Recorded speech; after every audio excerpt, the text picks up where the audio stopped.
今使ったような色を猫ちゃんに入れちゃいましょうかね。1回で葉っぱなんか描いたんですけども、それを明暗に置き換えてですね、猫ちゃんの形をどう強くアピールするかと。はい。はい、こんにちは。柴崎です。そして、ベリー君です。お元気ですか？ベリー君元気？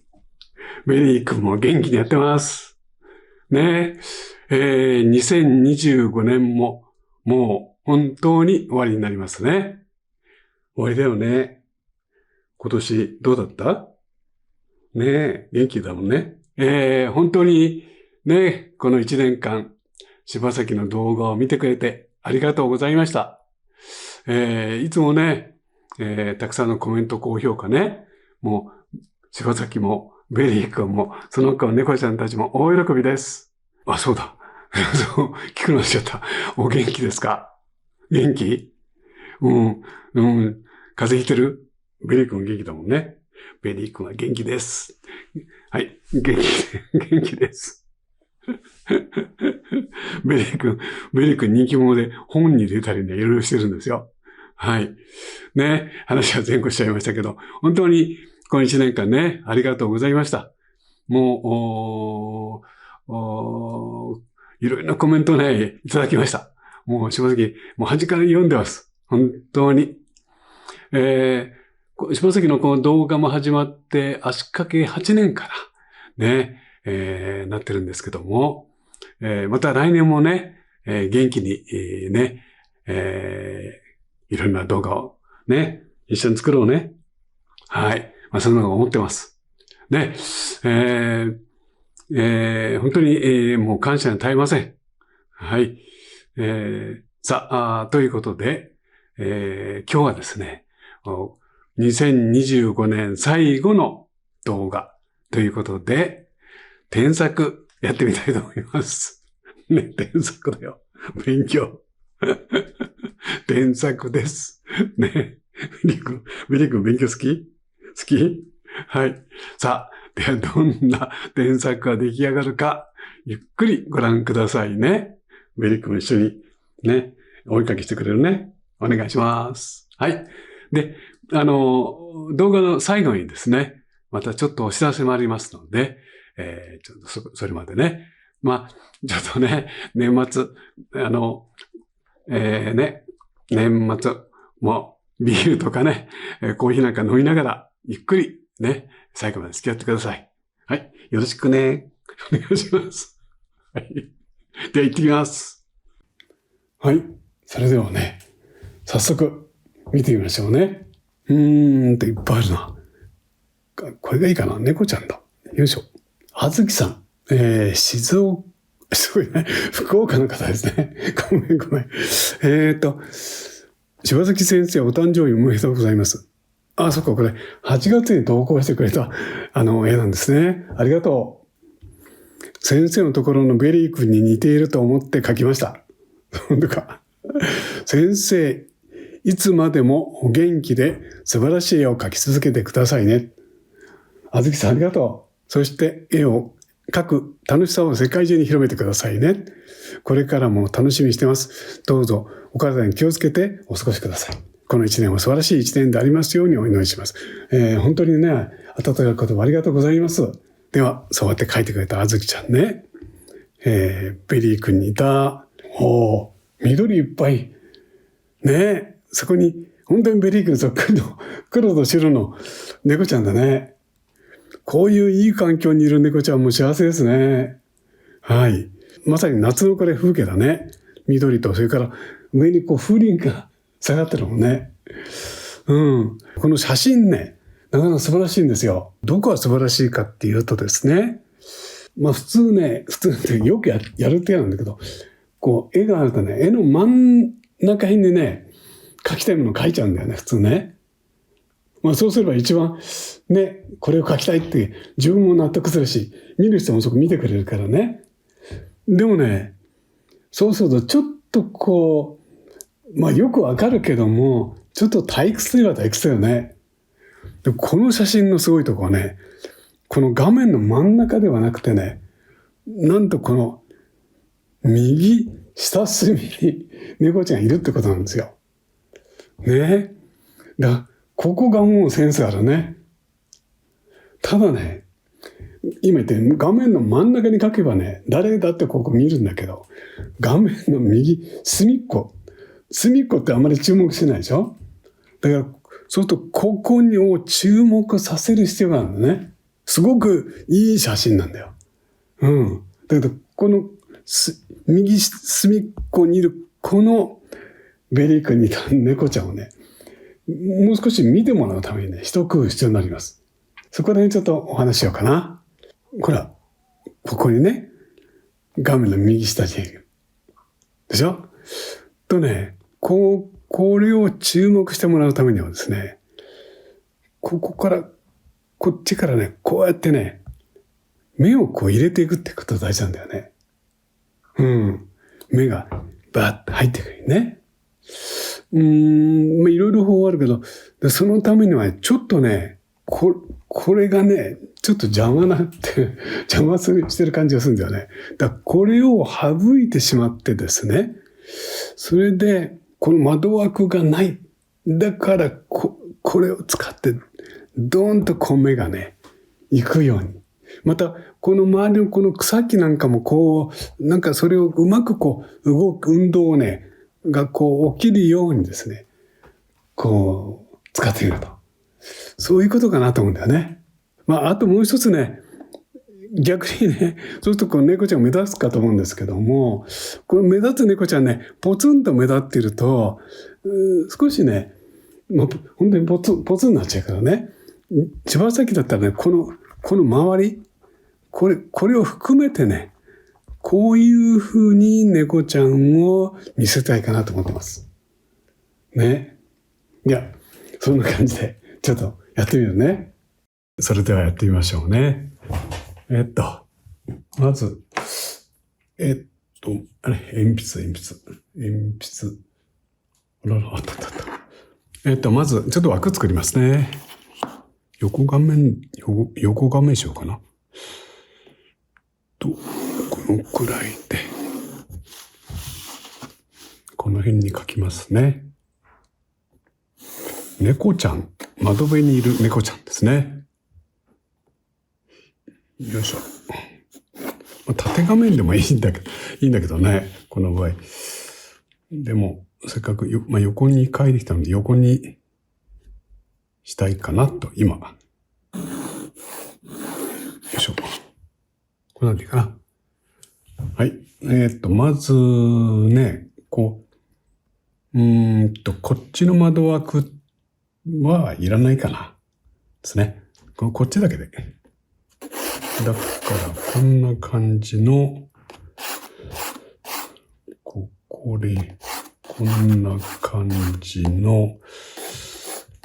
んな感じで、こうなってんだ。こうなってんだな。ですね。こうで、ここに、こうなってんだね。はい。で、こうか。ここに猫ちゃんいるんですね。ここに猫ちゃんがいて、でいいかな。だから、ですね、ここの広さをですね、こう、うまく使って、こう、今ここにいろいろ木とかですね、上手に描いてくれてるんですけども、もう少しそれをこう、写真の、資料の中ね、の、木の葉っぱの奥行きとか、明暗とか、それをうまく使って、ちょっとここにこう大きな動きと変化があるようにちょっと少し描いてみようかなと今思います。まずだから猫ちゃん、この辺で、ここ胸なんだよね。猫の話のあれじゃないんだけど、こうなって、ここに後ろ足があって、尻尾はこうなってんだ。それで背中がこう降りて、こう来て、これが肩。ね。だからこれ胸。そして、ここに顔と。こういうわけだね。こうなって、こう切って、こんなシルエットで、こうなってまして、ここに、こうね、耳をピッと後ろ向けてるな。耳をピッと後ろ向けてるけどどうしようかな。まあ普通に立てようかな。もうここに向けて。こんな感じでいいかな。で、こうで、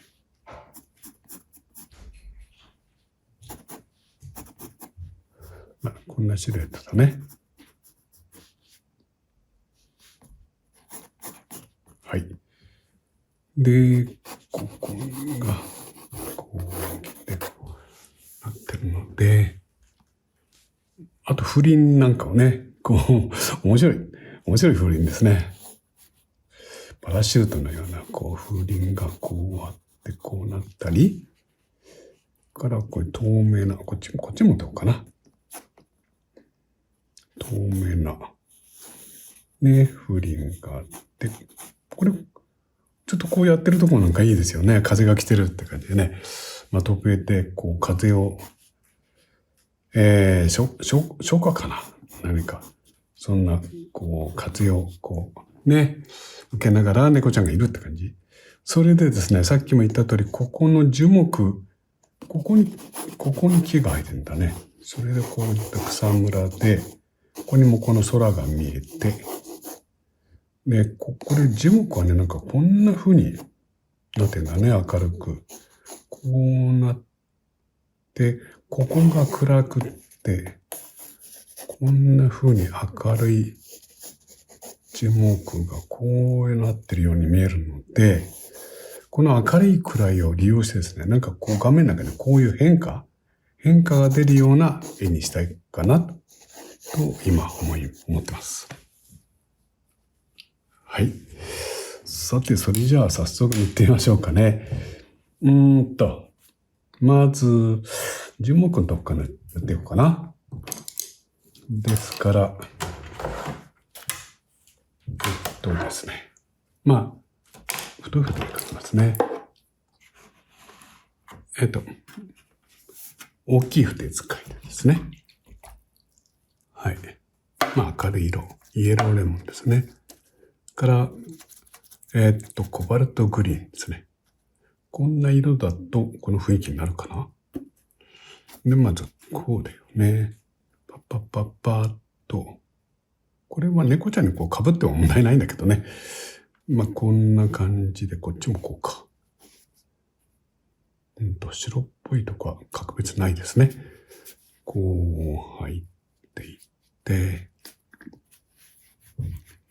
よいしょ。こう水彩っていいですね。こういう時こう、雰囲気ってこう一辺でこう表現できるっていうね。それで本当優れた画材ですよね。他の不透明な画材だと、こう塗るだけで結構時間と労力がね、費やされていきますけども。で、ここが草むら。ここが草むらで、ここにちょっと日が当たってる感じかなですね。で、ここに向こうの空が見えるんだね。で、猫ちゃんのところに、よいしょ。猫ちゃんのところに、ここにこうオーバーラップするように、ここに葉っぱがこう明るくあると。こういう感じだね。それでこれがこう少しこう変化にするような雰囲気で、そうですね。こうなんか少し違う色を混ぜて、手前と奥の感じですね。ちょっとこんな感じかな。手前が少し鮮やかな、しかも細かく見えるような感じですね。こんなんでいいかな。こっちはこの窓ガラスを通してるからなんか青っぽく見えてんだね。なのでこっちはまずさーっと色をかけて、そんな雰囲気にしてしまいましょうか。はい。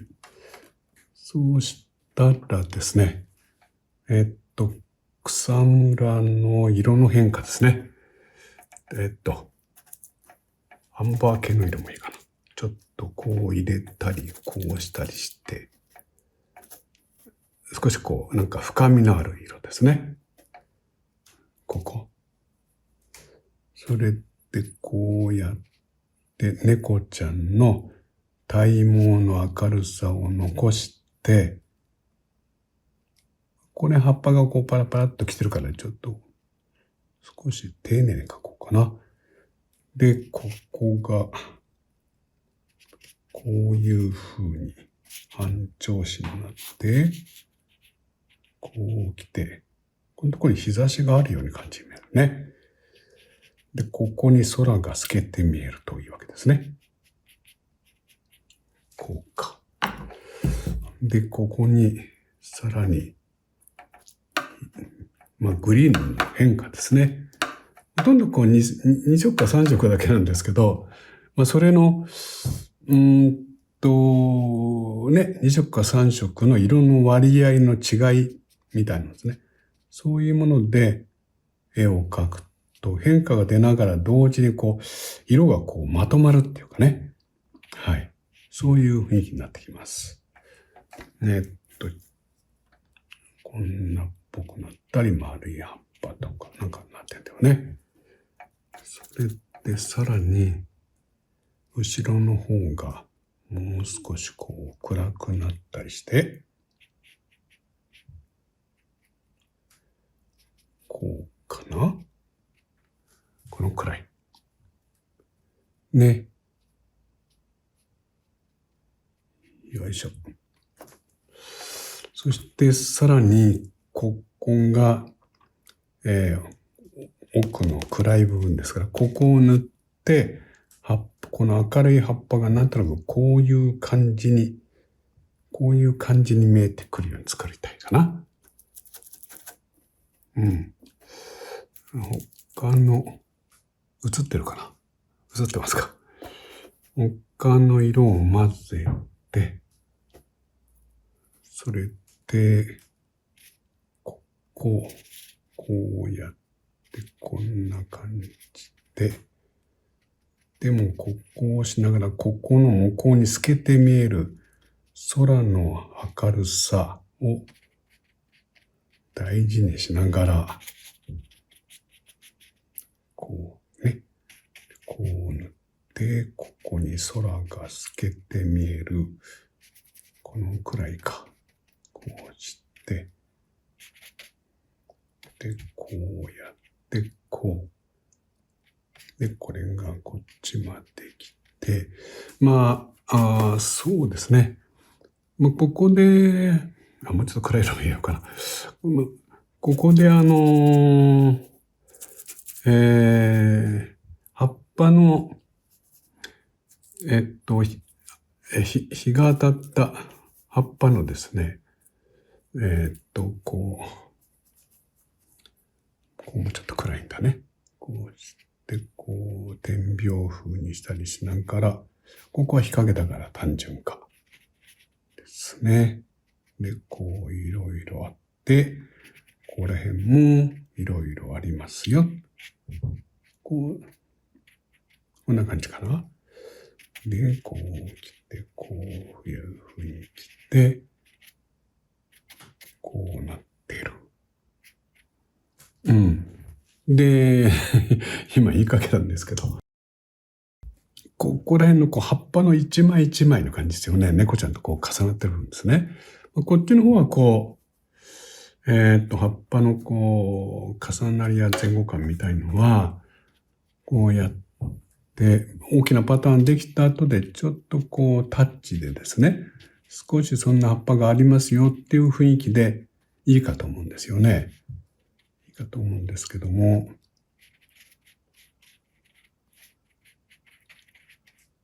これこう空の明るさを残してですね、こうやっていいと思うんですけど、ここがこう猫ちゃんの近くの方にこっちに出てきてる葉っぱですっていう感じするためですね。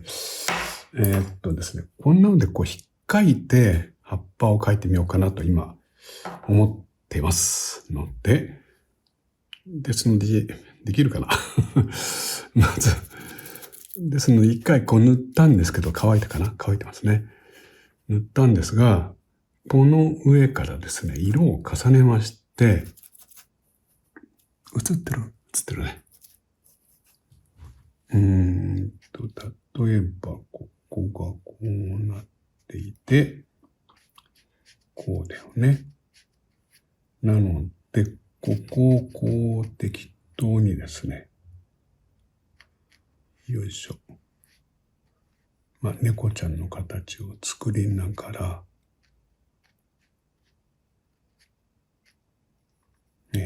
ここら辺も、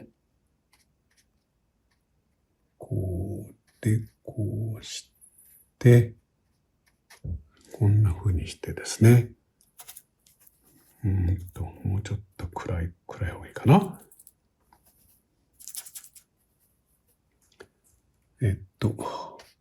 こうやって、ここら辺ですね。で、こうやって、ここ。で、こんなので、ちょっとこう、葉っぱの雰囲気ですね。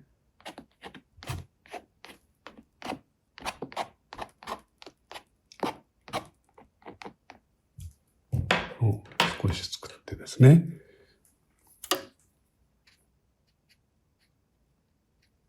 こんなですね。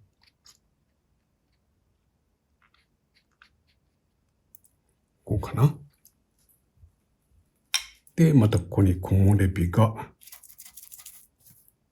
ちょっと見えてる。ここがこうなって、こう見えてですね。あとはいいかな、これで。こう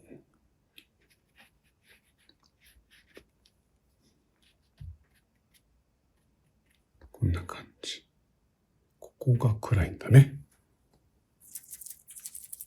で、こう、葉っぱの塊がですね、なんかこう明るさがこんな風に見えたらいいかなって、今、そんな風に感じに作ろうとしてるんですけどね。はい。だからこれもちょっとこう暗い色を足してきて、これですね。こうやって暗い葉っぱも描いて、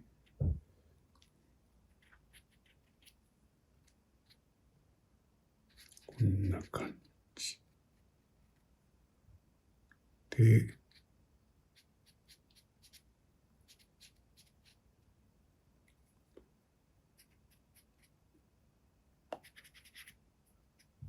こうかな？こんな風にですね。はい。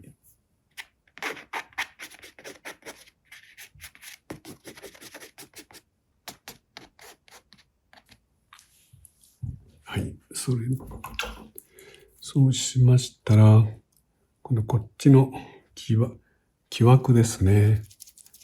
ライトレッドみたいでそのまま使えちゃうかな。よいしょ。こうで、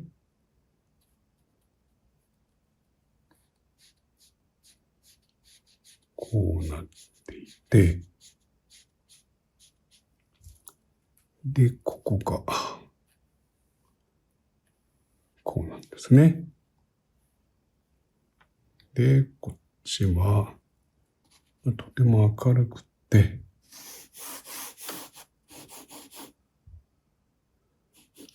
こうか。で、これはここまでこうなってるんだね。で、こうなっていて、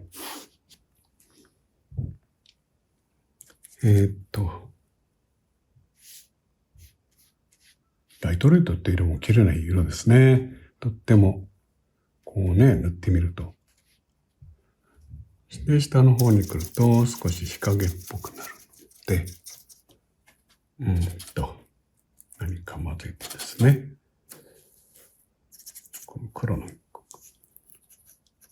かもいいかな。で、こっからこっちを、まずこう処理して、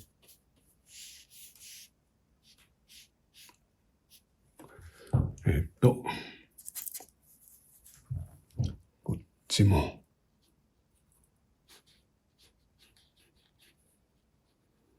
よいしょ。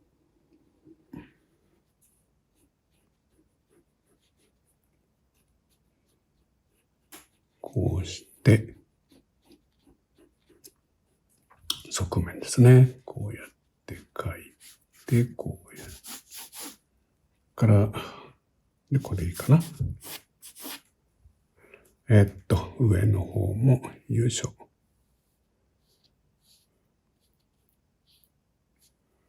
はい。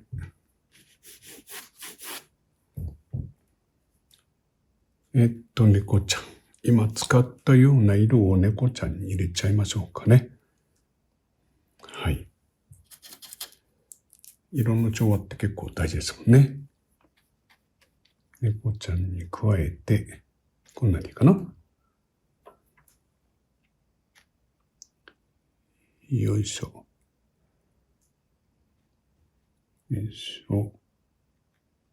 ここにこう入れて、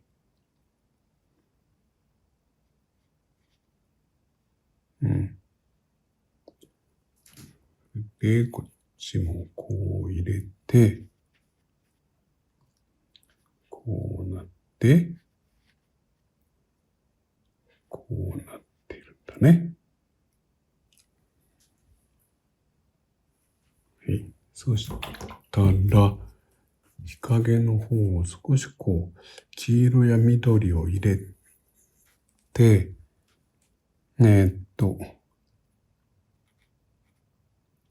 こうですね。こう、ちょっと色に一体感を持たせて。まあそうですね。お書きになった絵は、ここ、本当に、紙の白のまましてるんですけども、やっぱりこれ窓辺の猫ちゃんっていうね、こう、やっぱり光を感じるような設定になってますので、やっぱり、こう、暖色寒色みたいなんですね。そこをやった方がいいような気がしますね。で、暗いとかも思い切って黒を使っていいと思うんですけども、それの、ウルトラマリンなんかも加えてですね、ただの黒じゃなくして、それで今度ですね。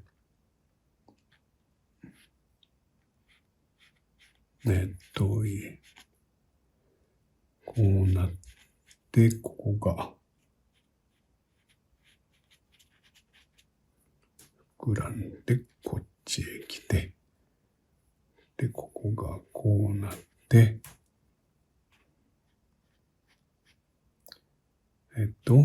ここからこういう模様かな。で、こうなって、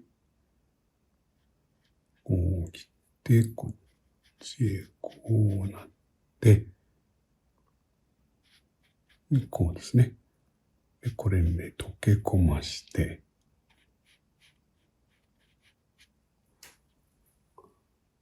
こうかな。で、この間は、ちょっとこうぼかして、ですね。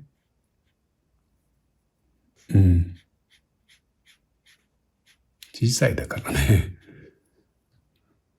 で、ここがこうなって、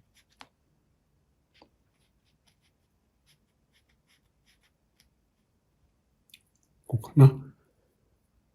こうなって、こうなって、こう来ている。で、境目を少し柔らかくしてあげて、よいしょ。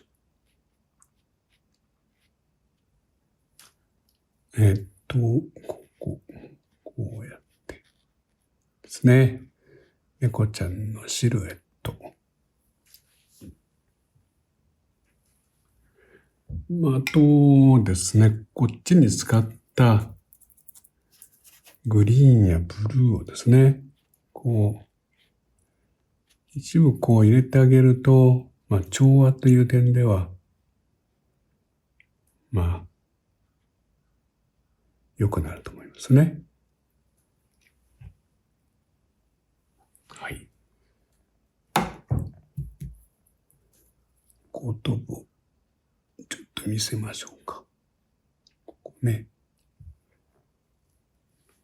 で、尻尾を。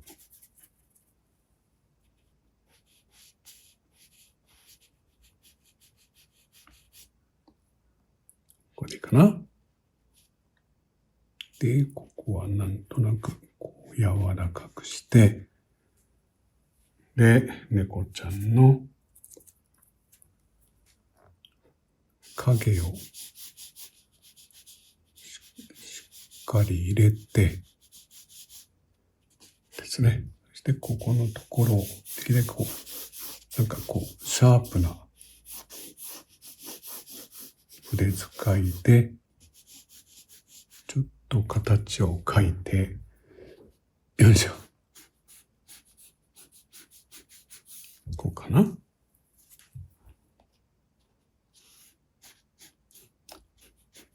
はい。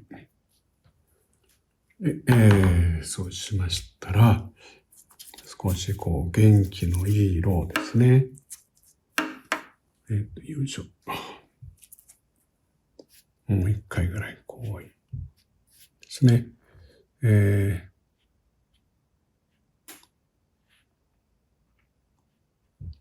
このくらい入れまして。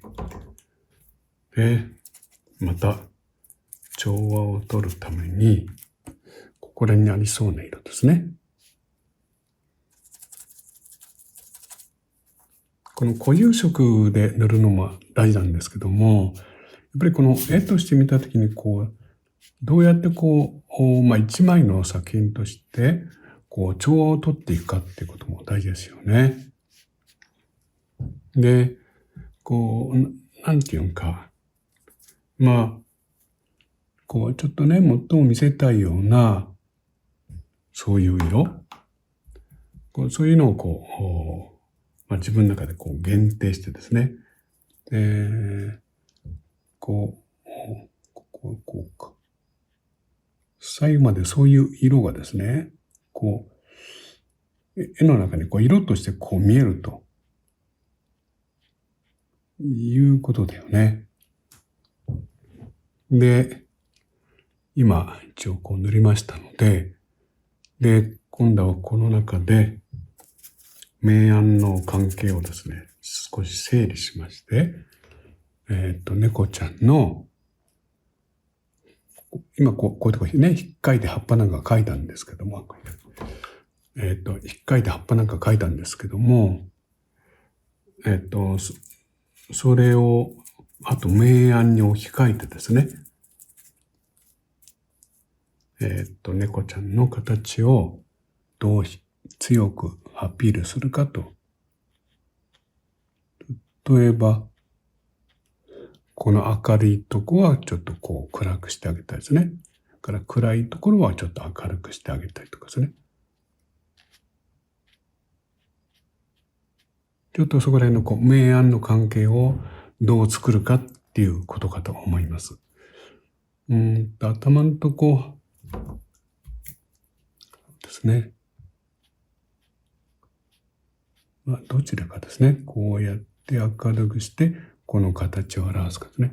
それから今度はこっちの方は、じゃあ、後ろの方をここを暗くして、こうやってですね。紛らわしいとこは潰して、猫ちゃんの形を、こうやってですね。はっきり見せるとかですね。最終的にはそういう葉っぱを描いたんですけども、これは表現ですからね、あくまでもね。だから最終的にはそういう明暗のことをしっかり意識に残らせて、描いていくというようになりますね。いけない。手の圧がついちゃいました。これ見ると、こういうとこもこうなって、構造物になってんだよね。書きにくくなったらそういうものを書いてもいいかと思います。はい。それでいいかな。あと、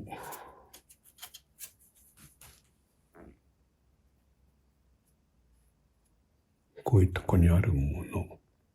あと何があるんだろう。青い。あんまり。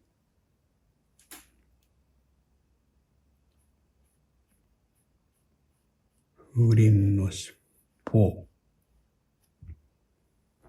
それから風鈴の漢字。待ってください。ここに風鈴。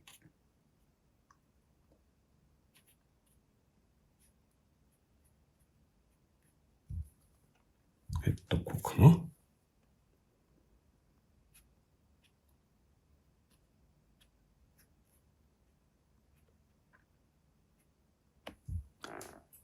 風鈴、札がよくわからないので、何かコンポジブルかなんかのコバルトがいいかな。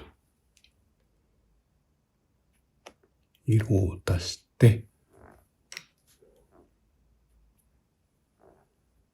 あと、もうちょっと目立つ色がいいですね。ちょっと目立つ色を足して、それであとは整理をして、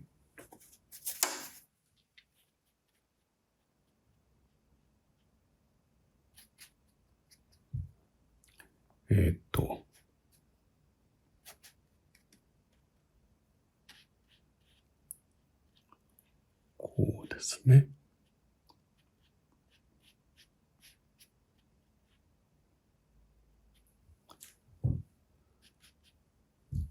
で、樹木ですね。これから何かここに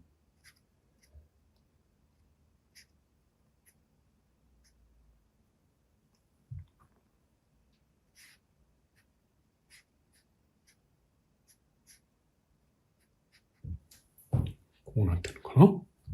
それから、ここに明るい樹木あんだね。じゃあそれは引っかいて書いちゃおうかな。ここにこうやって明るい樹木あるんですね。それではこれをちょっと一回濡らしますね。こうやって。ここら辺か。この辺あるんですね。じゃあ、ちょっと絵の具は動くまで待ってます。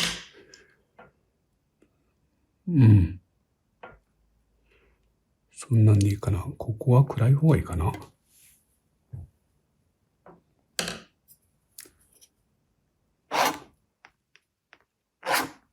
ここは、こんな風になって、こんなになって、こっち、こう枝がいってると。こうだね。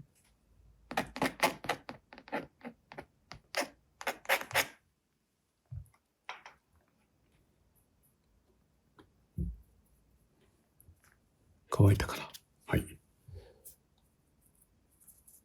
で、もう、いつも言ってる通り、やっぱ絵って明るいか暗いかってのはとても大事ですので、例えば、ここの頭の上ですね。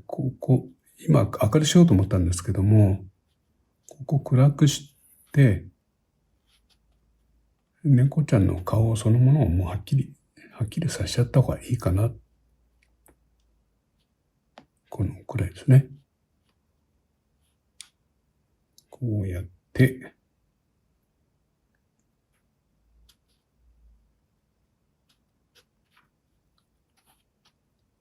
このくらいね。で、これもどっちもいいんですけど、逆に耳の方をちょっと暗くして、こう遠くからこう見えてきて、またここも暗くて、とかね。そうやって明暗っていうのを、こう、うまく使ってですね、ご自分の書きたいものをはっきりと表すということですね。だからここは少しこう取るようにしたりして、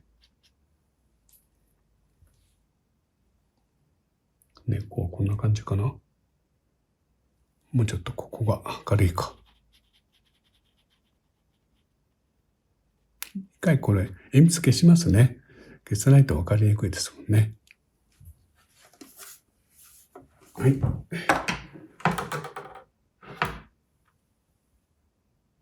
それで、暗い葉っぱを加えて、このくらいでいいかな。で、これをちょっとだけ描きますね。このくらい。こうやって明るい葉っぱが動いていくように、したいんだけどね。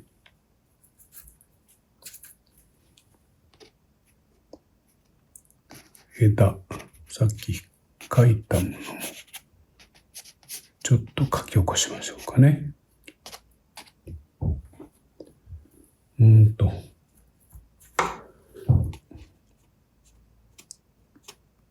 これ上手に描いてますよね。こういうとこね。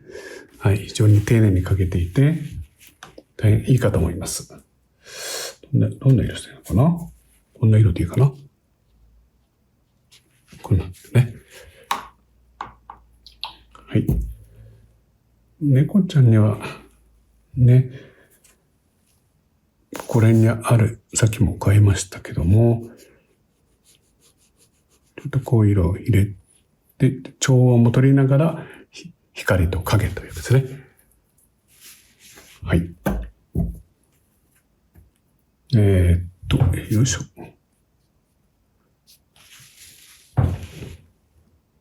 こんなんでいいかな。どこか。そうだね。少し、ちょっと鮮やかな色もどっかあった方がいいよね。一回描いた後でも洗って、水彩はこういうとこはいいとこですよね。ちょっと印象残るような、鮮やかな純色で置いて、絵を元気よくさせるっていうね。はい。ちょっと楽しくさせるとかね。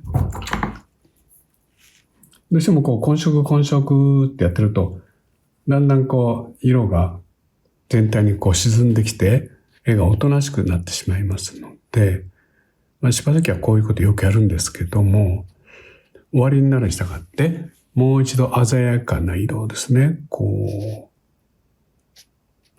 ねるにして、色を元気よくですね。はい。ということで、いいかな？はい。どんな風に見えるかな？なんとなくそれっぽく見えるかな？はい。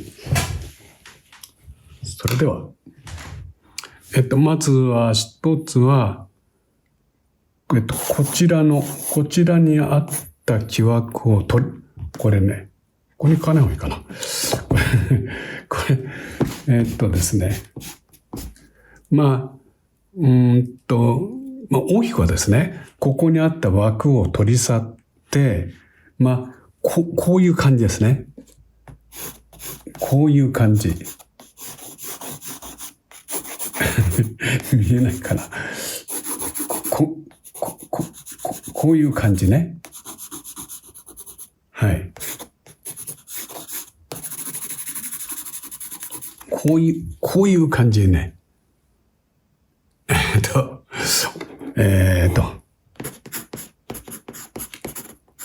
大きな動きをですね。大きな動きをこうやって作りました。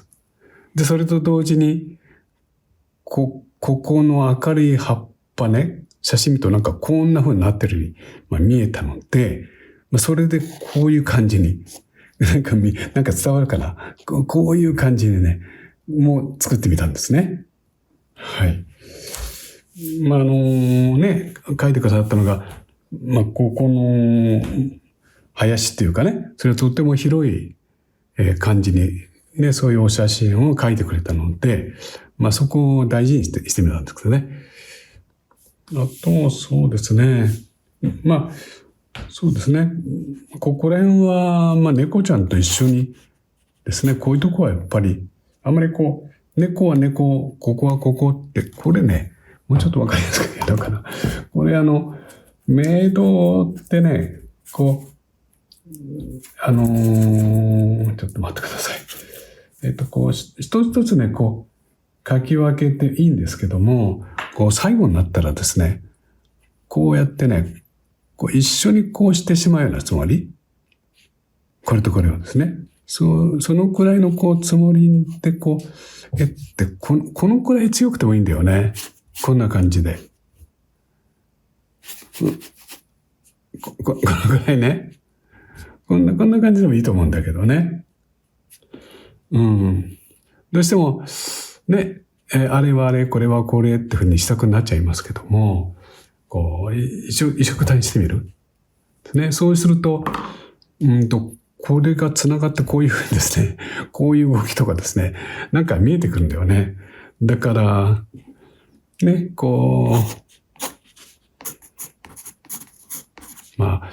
メイドですね、一緒にしてみるとかね、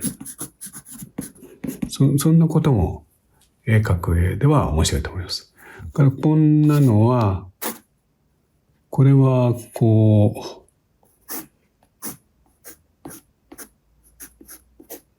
ういうね、ペンティングナイフで、字が下手くそね。これはですね、よいしょ。書きましたと。これでね、この辺です。そんなことかな。もうとてもね、猫ちゃんの感じがよく出ていって、もうちょっと色があった方がいいと思うんですけども、全体にはね、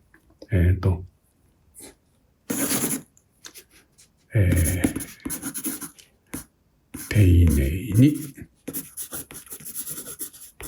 書けましたですね。それではとても良かったと思います。この色のまとめ方なんかをですね、なんか参考にしてくださるといいと思います。はい。では、こんな感じです。はい。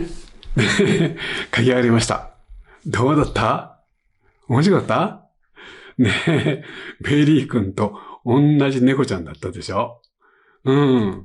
ね。で、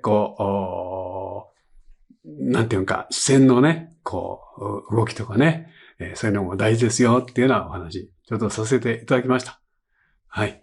ね、楽しんでいただけたら、正直もとっても嬉しいです。さて、もう本当にね、今年わずかになっちゃったんですけども、今年最後の、ちょっとあなたへのお知らせです。そのまず一つが、2026年、もうすぐ隣の来年ですね。柴崎、個展を行います。場所はですね、名古屋市、愛知県名古屋市にあるのりたけの森ギャラリーという、もう素敵な場所なんですよ。ねもちろん画廊だけじゃなくていろいろある場所なんだけどね。外は2月だから寒いと思うけどね。もうお部屋の中とっても暖かいですから、柴崎も行ってるからね、遊びに来てください。新作、並べて待ってます。ただ、ちょっとですね、会場の混雑をね、避ける意味で、事前予約制としております。予約のための無料のチケットが必要なんですね。ですので、この動画の概要欄からね、それお申し込みください。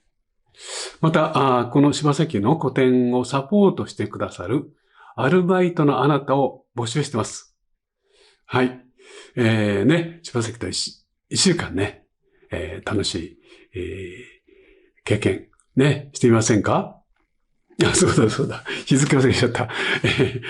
日付はですね、2026年の2月の3日から8日までの6日間です。ね。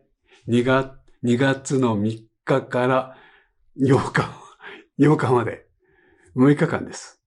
ね。柴崎、一応ね、名古屋にね、ずっと行ってますからね。来てください。ね。はい。その次のお知らせがですね、講座についてです。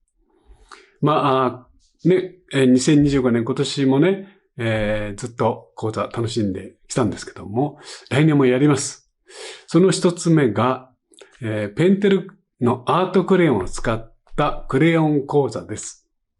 場所はペンテルさん本社にある東京なんですけどね、本社の中にある、もう素敵なね、もうびっくりするような教室です。ほんと、こんな教室見たことないっていうような教室ですよ。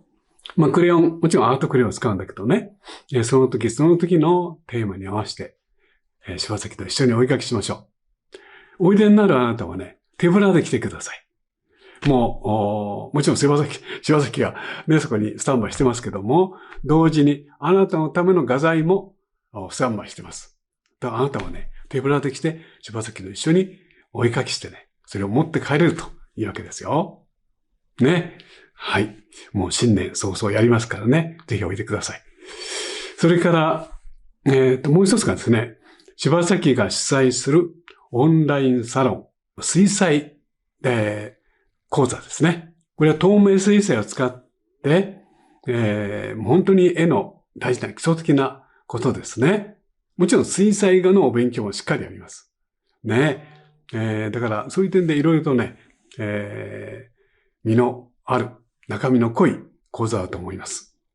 あなたはですね、画面越しに柴崎と、あなたはなんか疑問に思うことがあったり、質問があったらすぐチャットで柴崎に問いかけてくれる。柴崎はそれについて、もう声で、音声と映像でお答えします。ね、それで、ここはこう書くんだよとかですね、それはこういうことですよとか、ね、そういう会話をしながらお勉強を進めていきます。ね。はい。その2つの講座ですね。いずれも、この動画の概要欄からね、見てお申し込みくださいね。待ってます。はい。さあ、もう本当に、もうね、何時間っていうしかもう2025年残ってませんけども、どうぞお体に気をつけて素晴らしい新年をお迎えくださいね。柴崎もね、2026年もまた新しい動画を次々と作ってみたいと今からも楽しみにしてます。はい。ね、今年1年を大変お世話になりました。また来年もよろしくお願いいたします。どうぞ風邪ひかないようにね、お元気にお過ごしください。はい。どうもありがとう。そして来年すぐにまたお会いしましょうね。はい。ありがとうございます。